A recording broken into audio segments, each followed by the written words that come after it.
بھٹی صاحب، کیا وجہ ہے افغان طالبان رجیم اتنا ہٹ درمی پہ جو اترا ہوا ہے؟ وجہ کیا ہے؟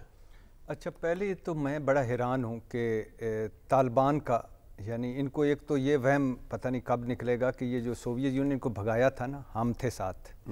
جو انگریز یہاں سے نکلا تھا ہم تھے ساتھ. جو کابل میں آپ آئے ہیں ہم تھے، لیڈ کر رہے تھے آپ کو.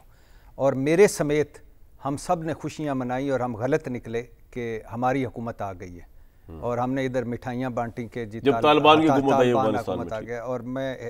اور انہوں نے ہمیں غلط ثابت کیا کہ 5,000 دہشت گرد ان کے 4 سالوں میں خیبر پختونخوا میں داخل ہوئے، 1,200 دہشت گرد کوئٹہ میں یعنی بلوچستان میں داخل ہوئے، اور 400% زیادہ دہشت گردی ہوئی. 10,15,000 ہم پر حملے ہوئے دہشت گردوں کے ان کے 4 سالوں میں، اور 3,500 لوگ ہمارے شہید ہوئے جب سے یہ پاور میں آئے ہیں، جب سے یہ 4 سالوں میں.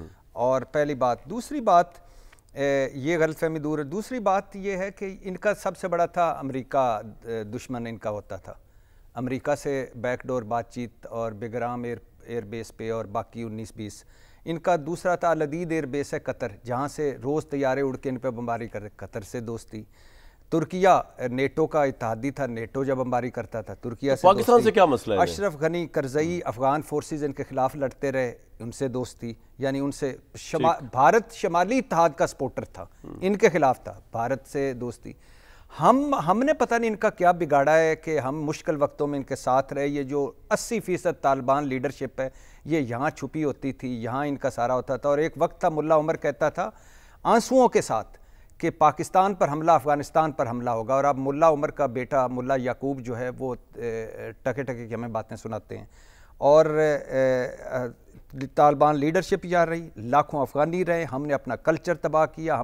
اور میں ان لوگوں کو آج پوچھنا چاہتا ہوں جو ہمارے نعرے مارتے تھے مضبوط افغانستان تھے، مضبوط پاکستان. بھائی نہیں، مضبوط پاکستان پھر مضبوط افغانستان. اب صورتحال یہ ہے کہ آپ نے سعودی عرب نے کوشش کر لی، قطر نے کوشش کر لی، ترکیہ کوشش کر رہا ہے، پاکستان نے کوشش کر لی، اور کر لے مذاکرات، اور کر لے مذاکرات، اور کر لے مذاکرات. مذاکرات سے کچھ حاصل وصول نہیں ہونا. طاقت امن کی ضمانت ہوتی ہے. یاد رکھیں، ہم نے دنیا کے کسی مہذب ملک میں چلے جائیں، یہ اٹھا کے لے جائیں کہ ہم نے کہا کیا ہے کہ افغان سرزمین پاکستان کے خلاف استعمال نہ ہو ٹیررزم کے لیے. ہاں، ہم نے کہا ہے کہ ان کے خلاف کارروائی کریں، کارروائی کے مصدقہ شواہد ہمیں دیں، کارروائی کے نتائج نظر آنے چاہیے، اور طالبان امیر فتویٰ دیں کہ یہ جہاد نہیں، یہ حرام ہے. سمپل سی بات ہے. آج ہماری طرف سے اگر اٹھ کے لوگ جائیں اور ان پر حملہ آور ہو تو وہ ہم سے کیا مطالبہ کریں گے؟ یہی کہ آپ کی سرزمین استعمال ہو رہی ہے. تو جو مشکل وقتوں کا دوست پاکستان ہے، جن کے سارے ان کی معیشت ہے، جو ان کی پناہ گاہ ہے، اس کی جڑیں کاٹ رہے ہیں. اور اس میں کوئی شک نہیں کہ یہ افغان عوام کے خلاف ہماری جنگ نہیں ہے، طالبان حکومت کے خلاف جنگ، یہ دہشت گردوں کے خلاف جنگ ہے، اور وہ ہونی چاہیے. وجہ کیا ہے، کیوں نہیں کر رہے؟ ایک تو ان کو وہم ہے کہ انہوں نے کہا ہے کہ یہ ہم نے کر لیا، اب شریعت نافذ ادھر بھی کریں گے. یہ ہم نے کر لیا ہے، اب یہ بھی ہمارے ہونا چاہیے. دوسرا، پیچھے بھارت ہے. $1 ارب ابھی اس نے دے دیا ہے بھارت نے، اور بھی ڈالر ملیں گے. آگے طالبان حکومت ہے، آگے دہشت گرد اور خارجی ہیں. اور ہمیں احسانوں کے بدلے کیا ملا؟ اور یہ آج کی بات نہیں ہے. پوری افغانستان کی ہسٹری اٹھا کے دیکھ لیں. 65 میں جب پاک بھارت جنگ تھی، انہوں نے ادھر سے ہم پہ حملہ کر دیا. 71 میں جب ہمارا ملک ٹوٹا، انہوں نے کابل میں جشن منایا.